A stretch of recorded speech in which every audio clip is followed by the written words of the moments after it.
கோவை மாவட்டத்தில் இந்து முன்னணி மாவட்ட செயலாளர் அறிவாளால் வெட்டப்பட்ட சம்பவம் பரபரப்பை ஏற்படுத்தியுள்ளது.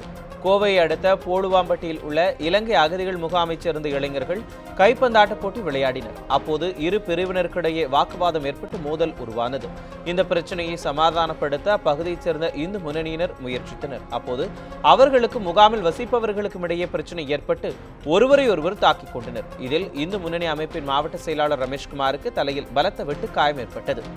இதனால் ஆத்திரமடைந்த இந்து முன்னணி அமைப்பைச் சேர்ந்த சிலர் அகதிகள் முகாமின் மீது பெட்ரோல் குண்டுகளை வீசி அங்கிருந்த இருசக்கர வாகனங்களையும் சேதப்படுத்தினர். தகவல் அறிந்து அங்கு வந்த போலீசார் வழக்கு பதிந்து விசாரணை மேற்கொண்டு வருகிறார்கள். இது சம்மந்தமே இல்லாத இந்த ஆண்டனின்னு ஒரு பையன், ஸ்டாலின் ஒரு பையன், விஜயன் ஒரு பையன், இது ஒரு 4-5 பேர் சேர்ந்து அப்படித்தாண்டா அடிப்போம் பாரு, நீ எவனை வேணாலும் கூப்பிடுவா, ஏன் அடிக்கிறதுன்னு தெரியுமா, நீ யாரை கூப்பிடுறதுன்னு எனக்கு தெரியும், அவங்க வட்டன்னு தான் அடிக்கிறோம் அப்படிங்கிற மாதிரி பேசி வந்துட்டு இருக்கிறாங்க. முகாம் தலைவர் பேசி அவங்களே பார்த்து சால்வ் பண்ணுச்சு. நாங்கள் வெளியே வந்தாச்சுங்க.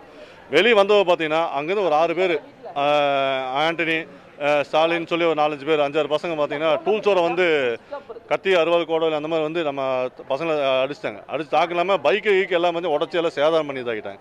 சேதாரம் பண்ணியில் பார்த்தீங்கன்னா மாவட்ட பொறுப்பை பார்த்தீங்கன்னா கொஞ்சம் சீரியஸான இதெல்லாம் எங்கள் ஜிஎஸ்டி அட்மிட் பண்ணியிருக்காங்க. அதெல்லாம் 2-3 பசங்க நல்லா தலையில் அடி எல்லாம் எங்கள் ட்ரீட்மெண்ட் எடுத்து இப்போ பண்ணிகிட்டு இருக்கேன், இதாகிட்டு இருக்கேன். பெட்ரோல் குண்டு வீசினதுக்காக எங்களுக்கு சம்மந்தமே இல்லைங்க.